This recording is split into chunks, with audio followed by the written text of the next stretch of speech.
Hey everyone, this is Will with Frazer, here for a weekly update of our construction progress over in Sugar Land. As you can see behind me, we're working on tearing up a lot of the existing flooring. And so we got our little piles that we have over here that we'll be taking out.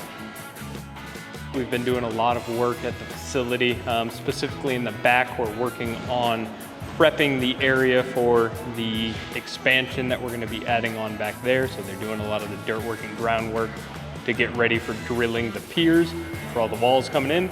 Other than that, we've been working on a lot of underground plumbing work, underground electrical work, getting all of that ready, run underground so we can start working our way up.